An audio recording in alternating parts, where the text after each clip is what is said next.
The North Hollywood shootout occurred on February 28, 1997 in North Hollywood, Los Angeles, and became one of the most notorious fights with police in U.S. history. Two heavily armed men, Larry Phillips Jr. and Emil Matasareanu, entered the Bank of America in North Hollywood just after the bank's opening time. They had planned this heist for several months and made several crucial preparations, like modifying weapons, making homemade bullet-resistant armor, carrying many loaded magazines, and mapping the area for several escape routes. Upon entering the bank, the two gunmen immediately fired rounds to create tension and pinned everyone to the ground, making enough time for them to rob the cash without alerting the cops, or so they thought. As the robbers approached the money, both men were frustrated only to find $300,000 instead of the expected $750,000. However, as those two stepped outside the bank to escape with the cash, they were met with several police cars and dozens of officers already waiting for them. The hidden alarm in the bank's system had alerted the police without the duo realizing it. The officers thought that the suspects would surrender easily, as there were only two robbers and the police outnumbered them by a lot. But when the police shot at the suspects, they were frightened to see that their bullets had little to no effect on the robbers' heavy armor. The gunmen opened fire, and all the police were forced to retreat, as the gunmen were using specially modified rifles, whereas the responding officers used 9mm pistols and 12-gauge shotguns. The gunfight spread across the streets as thousands of rounds were fired everywhere. Civilians ran for their lives, and news helicopters broadcast the whole scene to the entire world on live television. Then the police did something that had never been done before in the history of the U.S. The officers, being no match for the suspects' modified rifles, were forced to borrow a bunch of AR-15s from a local firearms dealer. Meanwhile, the robbers thought that the police had backed off, and this was their chance to escape. Fortunately, the officers with the AR-15 rifles entered the scene again, and were finally able to keep up with the robbers and put up an actual fight against the gunmen. Then came the turning point. Police had surrounded the robbers, and one of them, Larry Phillips Jr., being wounded and realizing that there was no escape possible, decided to end his own life with a self-inflicted gunshot. But Emil Matasareanu, despite facing injuries, kept fighting all alone. Exhausted, he stole a pickup truck from the street and tried to escape, but the truck was shot at and got stuck. He still fought the officers, using his last grain of strength, but he was then shot and later died from his injuries. The shootout lasted 44 minutes, making it one of the longest gunfights with police in history. Over 2,000 rounds were fired, resulting in 11 police officers and 7 civilians being injured, and miraculously, no one died except the two robbers. This news spread across the U.S. like wildfire, as it was being broadcast live on television. This incident forced the U.S. government to bring major changes to police departments at the time by providing new patrol rifles, bullet-resistant vests, expanding tactical training for heavily armed suspects, and much more. These historical events led to this case becoming one of the most influential and certainly one of the most impactful crimes in the history of the United States. The Bronco chase happened on June 17, 1994 in Los Angeles County, California. It remains one of the most watched police chases in history, but the real reason behind this chase is an infamous crime that shocked the entire nation. The suspect, O.J. Simpson, was one of the biggest celebrities in the United States. He was an NFL Hall of Fame running back, a successful actor, sports commentator, and the face of major advertising campaigns. He married Nicole Brown in 1985, but the marriage didn't go well as their rising cases of domestic violence allegations and police calls became more common. They finally got divorced in 1992. But who would have known that this would cost Nicole Brown her life? Nicole Brown and Ron Goldman unknowingly crossed paths on June 12, 1994. Ron was a 25-year-old restaurant waiter and model living in Los Angeles. Later in the day, Ron goes to Nicole's house to return her mother's forgotten glasses, but this was the last time anyone saw them. The next morning, Nicole Brown Simpson and Ron Goldman are found brutally murdered outside Nicole's home. This murder triggered one of the biggest homicide investigations in Los Angeles at the time. Several detectives gathered blood, DNA, glove, footprint, and witness evidence. The investigators started to focus on O.J. Simpson as several pieces of physical evidence pointed at him, and he was related to her in previous domestic violence. After many days of finding enough evidence, the prosecutors finally charged him with 2 counts of murder. O.J. was allowed to surrender voluntarily due to his celebrity status. His scheduled date of surrender, June 17, 1994, arrives. Every major TV news channel and several police officials waited for him to show up, but he doesn't show up and is indeed missing. The police declare him a fugitive. Then Robert Kardashian publicly reads O.J.'s handwritten letter, in which he openly denies committing any murder. Loving Nicole, feeling depressed, and thinking about suicide because of this incident, the letter is interpreted by many people as a suicide note. After getting this information, the police started to look for O.J. everywhere, until they spotted a white Ford Bronco whose driver was identified to be A.C. Cowlings and found O.J. Simpson sitting on the back seat. Officers soon found out that he had a handgun and was threatening suicide, so instead of forcing the vehicle to stop, the entire police convoy decided to drive behind behind the Ford Bronco to prevent anything from happening. News helicopters captured every moment live, and television networks across the country interrupted their regular programming, including coverage of the 1994 NBA Finals, to broadcast the pursuit. But unlike any other high-speed chase, the Ford Bronco was traveling at the speeds of about 30 to 40 miles an hour, and the police were cruising behind them at a safe distance. As the chase continued, an estimated amount of 95 million people tuned in to watch this chase. Thousands of supporters gathered on freeway overpasses, waving signs and cheering as the Bronco drove below, making it a national live event, with millions watching it all across the U.S. The police, knowing that O.J. Simpson had a weapon and was suicidal, they avoided harsh tactics like spike strips, pit maneuver, or ram the vehicle. Instead, they kept the negotiators in contact with Al Cowlings, hoping to convince O.J. to surrender peacefully while ensuring no risk of innocent lives. After traveling roughly 60 miles across Southern California, the Bronco finally arrived outside O.J.'s Rockingham estate in Brentwood, but the hunt still wasn't over as he stayed in his car while the negotiators continued talking to him. He requested some orange juice, family photographs, and time with his loved ones before eventually stepping out and surrendering peacefully, resulting in not a single shot being fired. After O.J. was taken into custody, investigators searched the Bronco. Inside, they found a handgun, approximately $8,000 in cash, his passport, family photographs, and disguise materials, including fake facial hair. These discoveries made the police suspicious about his plan if he hadn't been caught. In January 1995, O.J. Simpson's trial of the murder case began and became known as the trial of the century. Millions of people watched the courtroom proceedings every day. DNA evidence, witness testimony, and the now famous glove demonstration became the important moments of the case. After 9 months of back and forth, the jury found O.J. Simpson surprisingly not guilty of the murder. However, a civil jury in 1997 found him liable for the deaths of Nicole Brown Simpson and Ron Goldman, ordering him to pay $33.5 million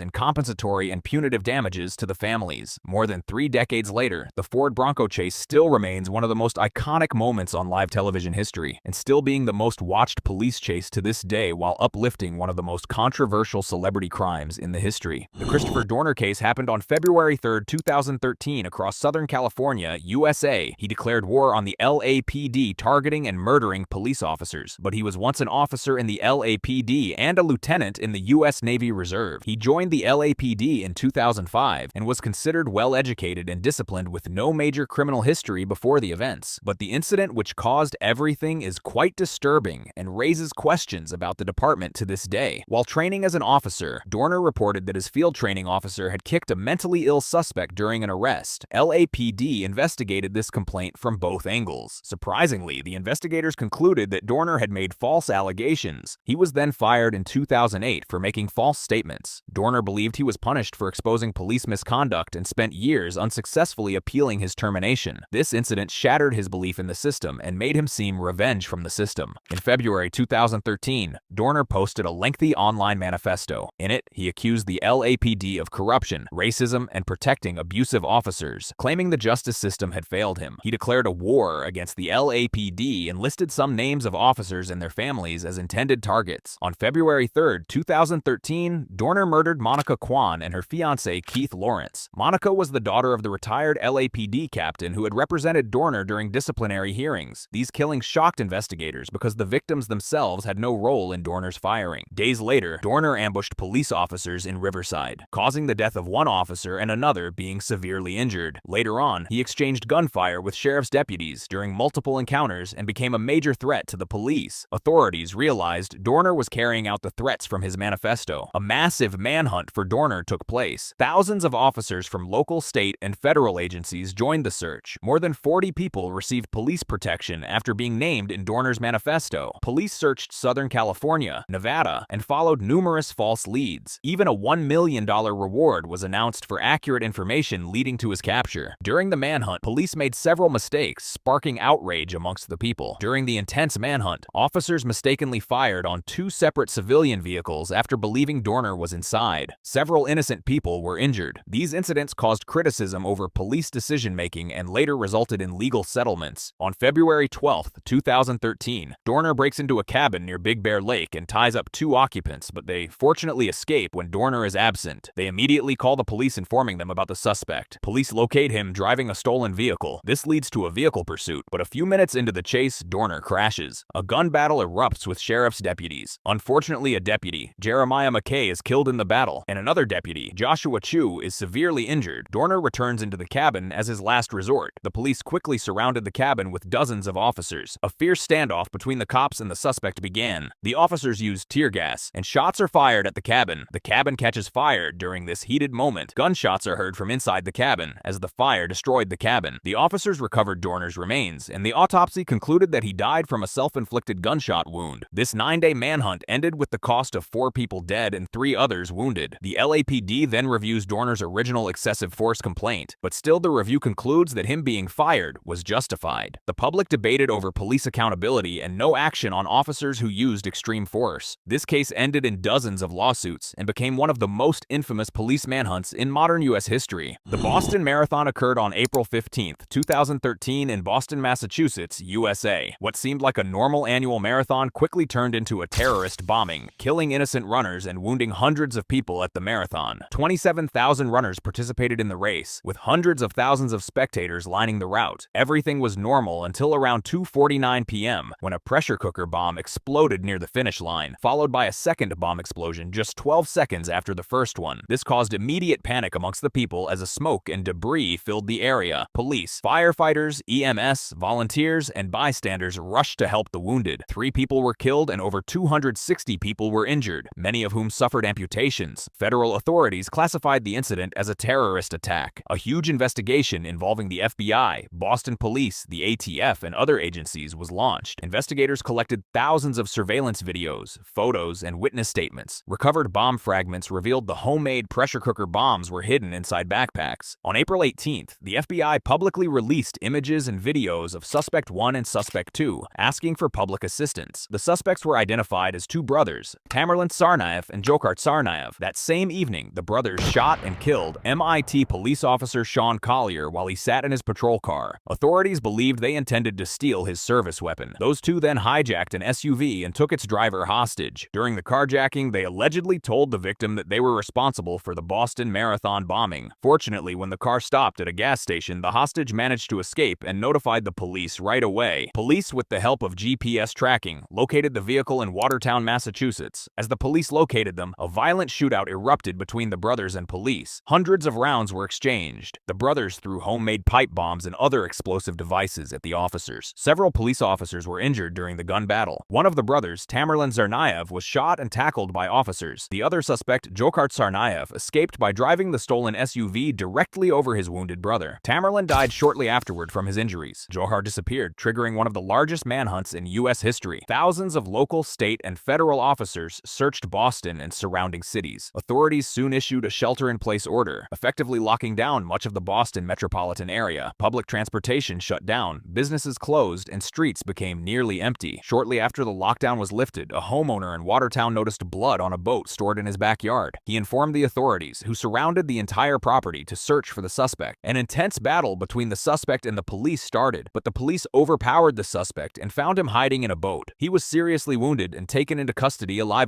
Investigators stated that the brothers performed these actions after becoming self-radicalized by extremist Islamist propaganda, without any evidence of being directed by an international terrorist organization. Dzhokhar Tsarnaev was charged with multiple federal terrorism offenses. He was convicted on 30 federal counts, including using a weapon of mass destruction and murder. He received a federal death sentence, which was later reinstated after appeals. The Boston bombing led to major changes in security at marathons and other large public events. This investigation became a landmark example of how surveillance cameras, public photographs, and interagency cooperation could rapidly identify suspects. The D.B. Cooper incident occurred on November 24, 1971, the day before Thanksgiving, aboard a flight over the Pacific Northwest, USA, and became one of the most bizarre, unsolved mysteries in American criminal history. A man calling himself Dan Cooper walked up to the counter at Portland International Airport and paid $20 in cash for a one-way ticket to Seattle. He was around mid-40s, wearing a dark suit, a black tie, and sunglasses, and nobody around him suspected a thing. Back then, airline security barely existed, and passengers didn't even need to show identification to board a flight. Cooper took a seat at the very back of the plane, row 18E, ordered a bourbon and soda, and lit a cigarette like any other passenger. But shortly after takeoff, he passed a note to a flight attendant that read, he had a bomb in his briefcase. She initially assumed it was just a businessman passing his number, until Cooper opened the briefcase slightly, revealing red cylinders and tangled wires inside. Cooper then calmly explained his demands: $200,000 in cash and 4 parachutes, or he would detonate the bomb and bring the entire plane down. The pilot immediately immediately relayed this message to the ground, and authorities scrambled to gather the money and equipment while the plane was made to circle above Seattle for nearly 2 hours. Once the plane landed, Cooper allowed all 36 passengers and some crew members to disembark in exchange for the ransom and parachutes. This was surprising to investigators, as it showed Cooper wasn't interested in harming anyone. All he wanted was the money and a way out. With just the pilot, co-pilot, and one flight attendant left on board, Cooper ordered the plane to take off again, this time heading toward Mexico City. But he had very specific instructions: fly below 10,000 feet, keep the landing gear down, and maintain a slow speed of around 200 miles per hour. These conditions made investigators realize Cooper was planning something no hijacker had attempted before. Somewhere between Seattle and Reno, Nevada, Cooper lowered the rear staircase of the Boeing 727 and jumped out into the freezing night sky, with the money strapped to his body and a parachute on his back. The remaining crew didn't even feel him leave, and by the time the plane landed in Reno, Cooper had vanished into the darkness without a trace. The FBI launched an investigation named Norjack, one of the longest and most exhaustive manhunts in the Bureau's history. Over the coming years, they interviewed hundreds of people and considered more than 800 suspects, but none of them matched Cooper's description or story convincingly enough to close the case. Search teams combed through the forests of southwestern Washington for weeks, expecting to find Cooper's body or at least his parachute, but they found absolutely nothing. This led some investigators to question whether Cooper had even survived the jump, given the freezing temperatures, dense wilderness, and the fact that he wore only a suit and loafers. Then, in February 1980, an 8-year-old boy named Brian Ingram was digging in the sandy banks of the Columbia River when he discovered 3 bundles of decaying $20 bills. The serial numbers matched Cooper's ransom money exactly, proving that at least some of the cash had ended up in the river, but this discovery only deepened the mystery instead of solving it. Investigators were left with more questions than answers. How did the money end up in the river if Cooper had planned his jump so precisely? Did he die in the wilderness and the current carried the cash downstream? Or did he survive, bury the money to launder later, and lose track of exactly where he hid it? Decades of tips, confessions, and amateur investigations followed, with names like Richard Floyd McCoy and Robert Rackstraw surfacing as suspects, but none of them were ever definitively proven to be Cooper. In July 2016, the FBI officially suspended the active investigation, redirecting their resources elsewhere. To this day, D.B. Cooper remains the only unidentified hijacker in the history of American commercial aviation, and his case continues to be one of the most fascinating unsolved mysteries in U.S. history. The D.C. sniper case unfolded over 3 weeks in October 2002 across Washington, D.C., Maryland, and Virginia, and became one of the most terrifying shooting sprees in American history. Behind it were 2 people: John Allen Muhammad, a 41-year-old Gulf War veteran, and Lee Boyd Malvo, a 17-year-old boy he had taken under his wing after meeting him years earlier in Antigua. Muhammad treated Malvo almost like a soldier in training, and investigators would later learn he had shaped the teenager into an obedient shooter who trusted him completely. On October 2nd, the first shot was fired into the window of a craft store in Aspen Hill, Maryland, narrowly missing the cashier inside. Less than an hour later, a 55-year-old man was shot and killed while simply crossing a parking lot in nearby Wheaton. At first, police didn't even realize the 2 shootings were connected, but by the end of the very next day, 5 more people were dead across Maryland and D.C., all killed the same way. A single shot from a distance, with no warning and no apparent pattern. This caused sheer panic across the region as people stopped pumping gas, stopped mowing their lawns, and stopped letting their kids walk to school, afraid they'd be the next name on the list. The gunman used a Bushmaster XM15 rifle, and unbeknownst to investigators for weeks, they were firing from inside a modified Chevrolet Caprice through a small hole cut into the trunk near the license plate. This meant the shooter could lie down out of sight, take aim, and disappear into traffic within seconds, leaving witnesses with almost nothing to describe. To add to the horror, the snipers left behind a tarot card at one crime scene with the words, "Call me God," scrawled on it, along with phone calls demanding $10 million to stop the killings. Investigators were left chasing a suspect who wanted to be feared as much as he wanted to be paid. Thousands of officers from the FBI, ATF, and local police departments formed one of the largest task forces in U.S. history, but they were chasing the wrong lead for most of the investigation. Multiple witnesses had reported seeing a white box truck near the shootings, and this sent search efforts in a completely misleading direction, while the real vehicle, a blue Caprice, sat unnoticed. On October 19th, Jeffrey Hopper was shot in a parking lot in Ashland, Virginia, but he survived, and doctors were able to recover the bullet during surgery. Then on October 22nd, bus driver Conrad Johnson became the final victim, shot while standing on the steps of his own bus in Aspen Hill. He later died at a hospital in Bethesda. The real breakthrough came when investigators connected the shootings to an earlier killing in Montgomery, Alabama, through a fingerprint left behind at that scene. This fingerprint belonged to Malvo, and it finally gave police the 2 names they needed. Once Muhammad's name surfaced, they discovered he had registered a blue Chevrolet Caprice Caprice, and an alert with the exact license plate was sent out to every officer in the region. In the early hours of October 24th, a civilian spotted the Caprice parked at a rest stop off Interstate 70 near Myersville, Maryland. Mohammed and Malvo were found fast asleep inside, completely unaware that officers had already surrounded the vehicle. They were arrested within minutes, and inside the trunk, investigators discovered the exact hiding spot the two had used to carry out the shootings all along. Mohammed was convicted and sentenced to death, and he was executed in November 2009. Malvo, having been only 17 at the time of the killings, was instead sentenced to life in prison without parole, a sentence that would go on to spark years of legal debate over how the justice system treats juveniles convicted of extreme crimes. To this day, the DC Sniper case remains one of the most calculated and terrifying killing sprees in modern U.S. history.